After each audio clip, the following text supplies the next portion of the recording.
Hey everybody, welcome back to our neck of the woods. So in this video, I don't 100% know everything that we're gonna do, but we are gonna hopefully start to finish out the garage. We finally got some extra roofing panels so that we can go ahead and get this hole covered up. And I know you can't tell from her outfit, but we do have the heat turned on and it is quite warm in here.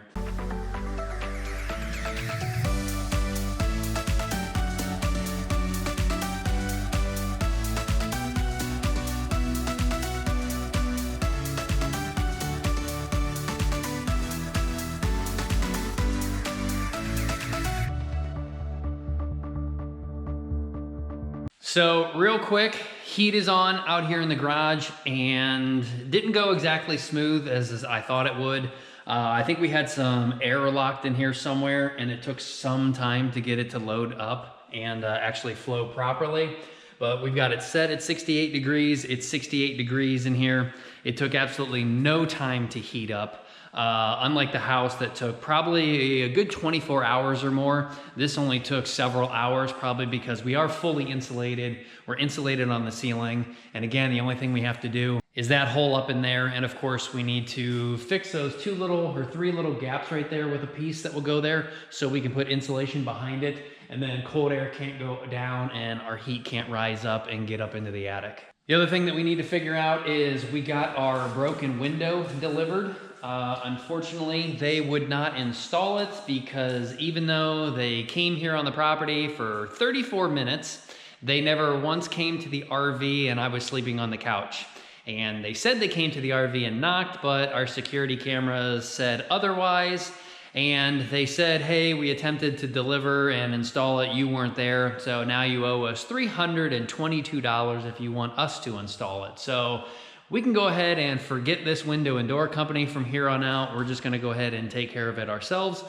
And hopefully it's an easy install and we'll be able to get that done so that our, again, heat is not leaking out through that crack in the window. And then it looks like we've got to do some painting. We've got to try and get these moved out of the way so we can get some painting and some drywall done behind these because they've been sitting there forever. And real quick in the house, I'll show you some other things that had trouble with our radiant floor system, and then we'll get started in here. So it's not freezing cold in here. It is 52.3, and what really helped us out is the other day I just went and spent a couple bucks at the store, and I got some foam insulation boards. There are values only like an R4, but we no longer have to worry about the wind blowing in through here and the noise that it creates. This is the first time that the house is actually very quiet. I don't even have to talk loud. The wind again is not blowing. It is very somewhat comfortable. Obviously our heat is completely escaping up and out through the ceiling, but those little foam boards, I just put them on the windows, the door and the other window. And yeah, I could have just went ahead and installed the windows and doors, but I have no idea when I'm going to be able to get enough people over here or get a rental on probably a telehandler to get them up and installed. So right now it is what it is. But down here in the basement, it is very comfortable. We can't get the temperature to really rise above like 62, 63. The highest I ever got it up to was 63, and that was in the middle of the daytime. But then I came out here this morning and we were all the way down to 59. So clearly we don't want the boiler to be running 24/7. So if we lower the temperature on a target down here, that will give it time to shut off and work a little bit better. But I spent probably this entire week trying to figure this out. Again, this pump wasn't working and this one was working fine. And I came out here the first time I fired up the garage and came out here and the garage was not up to temperature. The manifold was hot. Came out here and touched this pump and the pump almost burned my hand. The thermal imaging said that this guy was like almost 150 degrees, while this one was only like 70 or 80 degrees. So scared the crap out of me, quickly shut the system down, and just took forever to just keep bleeding the system and bleeding the system. And then sadly, we had several leaks from the screw fittings, and it looks like we might even have another leak again because I see some pink sitting right on top of that white, and that should not be the case. So we're gonna have to give that fitting a little bit more tightening up, but there was at least 3 leaks that I found that they just needed snugged up and tightened. So That really wasn't the problem. Again, I think there was an air bubble. The fluid wasn't moving, so the pump was overheating due to the fact that it was just running without having water go through it and actually keep it cool. So we had to fix that. We had to bleed the system 2 or 3 more times, keep getting it up to pressure with turning the pump on and then opening the valves up so that it would repressurize itself. But it's been about a week now and everything actually has been running fine. So right now, everything is running, but again, we're still only targeting about 60 degrees down here because I think the thermostat being up taller, the cold air is coming down from upstairs, messing with the thermostat, and then that keeps the floor trying to constantly run hotter and hotter, but we're having it escape up. So the only thing that we actually could do to test that theory out is just go ahead and put some more foam boards or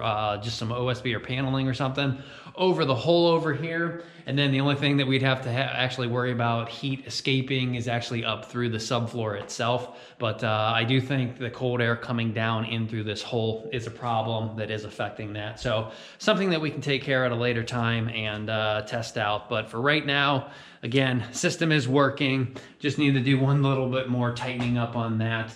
And then we should be good to go. And then we'll go ahead and hit the garage today, get it cleaned up, start some painting, finishing out caulking, finishing out the metal ceiling on the hatch, and then the garage should be 100% done. And then we can come back in here and focus on a few things that I want to do.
On that note, I am calling that done or good enough.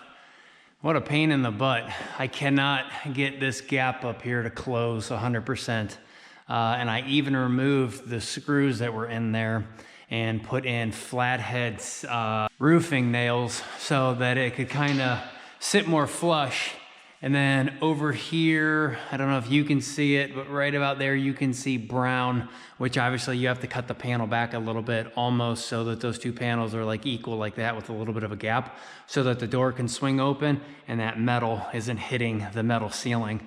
But if I paint that black up in there on the back of the ladder, that should help a little bit, but that should be a lot better insulated, and that should hide it a little bit and keep it from being seen. But obviously, you know, that is a door access, but yeah, I don't know what I can do about closing that gap up even more. Hey everybody, welcome back for another day. So, little unexpected surprise. The well drillers came over and they went ahead and fired up our water system. So, didn't take too long, just hooked up a garden hose real quick on the garden hose fitting where on the manifold, ran it out through there, and that water in the well had been sitting for probably almost a year now. So we let it go out there, and surprisingly enough, I filled at least 10 gallons in a white bucket, and the water actually looked pretty dang clear. And when we first had that well, that was not the case. It was very yellow for some time, and even for the first year that we were using the well water, I would still have to put water into a bucket, wait for the yellow to go away. Once it turned blue, then I would start filling up the RV. So this was pretty clear and blue right from the get-go. We just had to kind of clear out that stagnant water if it had gone bad, really. So after we, again, fired up the water from here, from the garden port, we shut it down. Then we started filling up the iron softener and both softeners. And then we went ahead and put the salt in, and it's dissolving right now. So he only put 2 bags in and stated that at our water usage, we're probably not even gonna go through a bag of salt a month. So that probably won't be a major cost to us as opposed to others, but we're only using roughly like 1,000 gallons a month, and systems like this are probably good for 3 to 4 bedrooms in a household at 15 gallons a minute. So you're probably looking at thousands of gallons a month before you actually have to start worrying about how much salt you're gonna use. So the good news is our vent and everything is working great. Went outside while they were doing the regen. Water was flowing out smoothly and very well. It actually is not that fast of a system, so I think the iron filter was about 8 to 10 gallons a minute, and the softener was only at about 3 to 5 gallons a minute. So more than enough that it's not overwhelming the system. So unlike when the sump pump turns on, which is 1 horsepower and like 7,000 gallons an hour, that is actually shooting all the way up through the S-trap and going outside, and it's making it probably 6 or 7 feet up the vent stack until the sump shuts off, which actually is going right now, so we can take a listen. It makes its way up here. And then if you heard that, it rushed back down. So I think it gets up to right about here, so about 6 foot, and then it rushes back down and goes outside. But it can't make its way back to the pump because we have a one-way check valve down there, and I am so glad that I put a one-way check valve right here, because that sump pump would have definitely tried to push water back up and over to the iron filter and up the vent stack itself. So we could possibly fix that if we went with a smaller horsepower pump, because right now, fingers crossed, it's not like we have issues of the basement really gonna flood anymore, because we've got backfill, we've got grading going on, unless the electricity goes out or something. It shouldn't be as big as a problem as trying to pull out thousands of gallons that were sitting down here in the basement, which is why I went with that big pump anyway. So if we went with like a 1/3 or a 1/2 horsepower pump, that can just slowly, gradually push the water out when it rains and stuff, which of course will not shoot it up the vent stack, because I don't think it's that powerful. So we regen these a couple times. I think 2 on this one, 2 on this one. He wants me to do it 2 more times on these, because with the salt going down right now, we'll go ahead and regen this tonight. He said at 6 p.m., once more tomorrow morning. And then once that's done, all of that salt in there should be 100% dissolved, and we should be good on having fresh, clean water. I can go ahead and open up his valve right here, but I'm gonna leave my cold valve up there shut off, because because we don't need to be sending cold water up and out to the house right now. There's no point.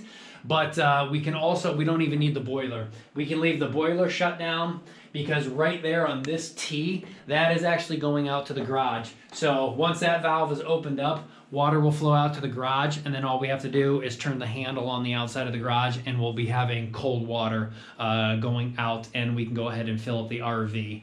Now, the only thing I'm not 100% sure on is we're not going to bleach the system yet, because that would require us to bleach the system twice.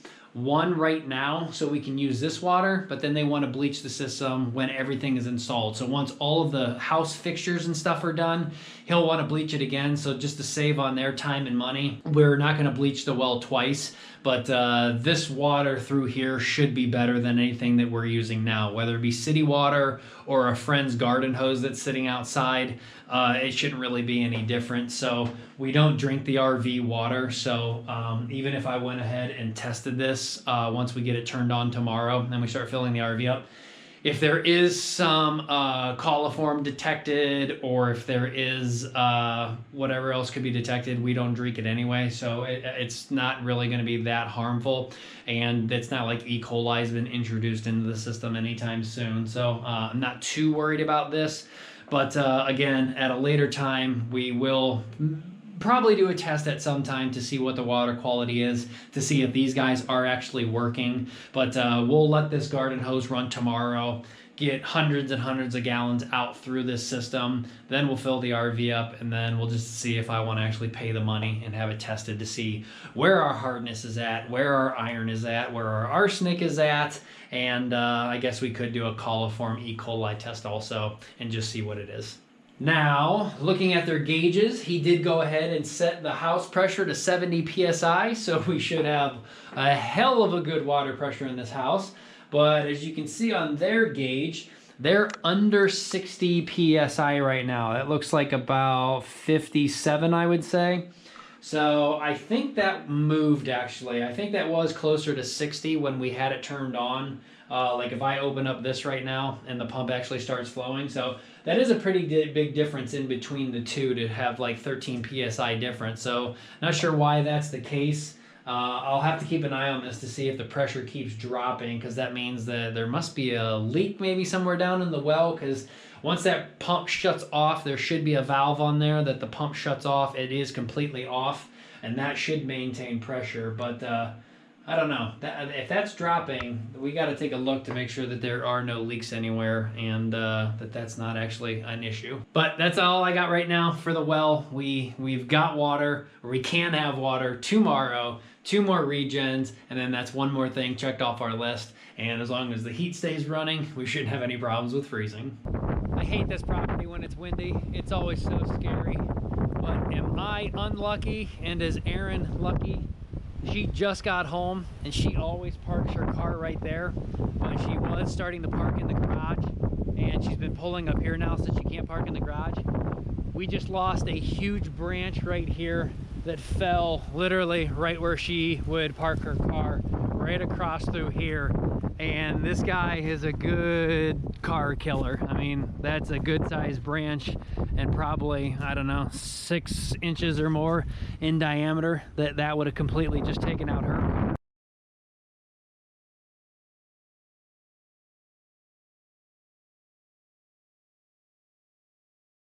Once right here on the bumper, which pushed this up, which is a good thing that I have that blue bumper sitting there. I'm gonna have my buddy paint the front bumper, that blue one, white, and the front bumper white, so we can get rid of this chrome. But then also the other day, a driver and I were going down a county line, and both of our mirrors whacked each other at like 60 miles an hour, and broke mine, and I have no idea what broke his, because he kept going and I slowed down, and really we were both at fault. Neither one of us were driving over the center line, but when you have big tow mirrors out like that, it just was unfortunate. So 300 bucks for him, 300 bucks for me, but I am really glad that branch didn't just take out our car. Hey everybody, so it is the next day, so you know what that means. I went ahead and just did another regen. That's the last one. So both tank A and B have now been regened 4 times total, and we should be done. I turned the water on. We just filled up our first 5-gallon bucket with hopefully 100% clean and mineral-free water. I wish I could smell and taste. I could give you an idea of what this is. Been letting the garden hose run for about maybe 10 or 15 minutes now, and we're just gonna go ahead and do this probably for like an hour. And unfortunately, that's all the garden hose will reach, so I gotta go get another 25-footer real quick if we want to fill up the onboard storage. But like I said, pretty simple down in the basement. Just went ahead and opened that first valve that they have on there. It shot up and hit my valve, but then it wanted to turn left, go up and out the garage and go over to the hot water tank, but I left the hot water tank shut off, so no water can get up through the hot water tank. And the one other T on the left side there that's going to try and get up and go towards the kitchen, that's full of air, so water is going to basically stop right at that T and can't go up any further, because up in the kitchen I've got a plug in the PEX pipe, so it can't do anything. But one of you guys mentioned that I should have even less to worry about for the regen and water freezing over here, because every time that regens, we're basically sending a little bit of salt water out through the line through here. So by the time the water gets over here, it's basically salt water. So that's obviously going to really lower the freezing point of this water. And I had that 5-gallon bucket sitting out yesterday, and it was completely frozen. But if you look down in here, right now we're on a 90-minute, after the regen, there's a 90-minute period where it's sending about 7 gallons a minute, or an hour, I think it says, of water out through here, where I think we're on tank B right now. It's like refilling itself up with the salt brine water. So it's also chucking out what's going out over here. So none of this water froze. There was a little bit of water sitting in the bottom of that pipe. It was not frozen before I started it. So that's probably because it is salt water, which one of you guys had mentioned. So far so good. I didn't see any leaks. We're not freezing, so our slope is probably good enough, and salt water is good enough, and even the sump pump water I think may have a difficult time freezing, because the groundwater that goes into the sump pump is probably full of minerals that it gets from the soil, so that will probably be even less chance of freezing. But what I am a little worried about is what's going on in the house. So I think we're gonna have a mad dash to try and get the ceiling on. Again, it's 21 degrees outside right now, and it is 37.9 in the house. So even though we got the back windows and doors with a little bit of foam insulation, again, we're leaking out all of our heat out through the roof. So 21 outside, 37 in here.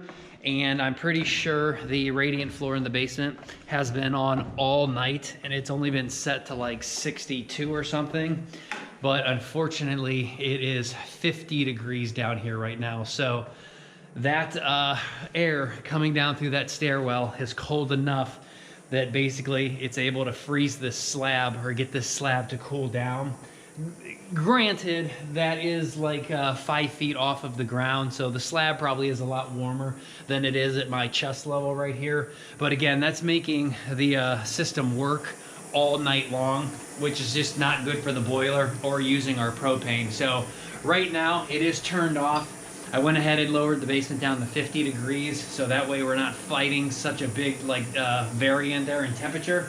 But the garage is calling for heat right now because I had the door open. But again, so far so good, no leaks. The cold water is running like crazy out there. Their valve and my Teflon job over here, so far I'm not seeing any leaks, which that could be a possibility because I had a few leaks over there. But all of their stuff is press fitted, and again, the only thing we're really dealing with is the T-fitting over here. And so far, we haven't turned any of this on, although a little bit of water did shoot over here until it hit the stopper valve up here in the hot water tank. So that's it. We have got water. We will fill the RV for the first time with our own natural drinking water that's safe. We could potentially drink it. Again, I could go ahead and get a sample of at least E. coli and coliform from this port or this port right here, send that off to the lab. And then let's say that these are both E. coli negative, which happened before the well water was still getting a coliform positive both at the well and in the RV or at the garden hose. So even with my filtration, which these guys were in right there, I was still getting a positive coliform. Now that doesn't mean that it's hurtful. It could just be that, you know, if you were to lick your lips and stick it up in there and then go ahead and test it, you're going to test positive for coliform because it has found bacteria, but it's my bacteria or bacteria that was sitting in the garden hose. It doesn't mean that the garden hose coliform is going to hurt you because it's not E. coli or anything that's dangerous. And for all of us generations, we drank out of the garden hose our entire life and we're still alive and we didn't die. So not really worried about a positive coliform, but we could go ahead and again test the garden hose as it runs through all of this,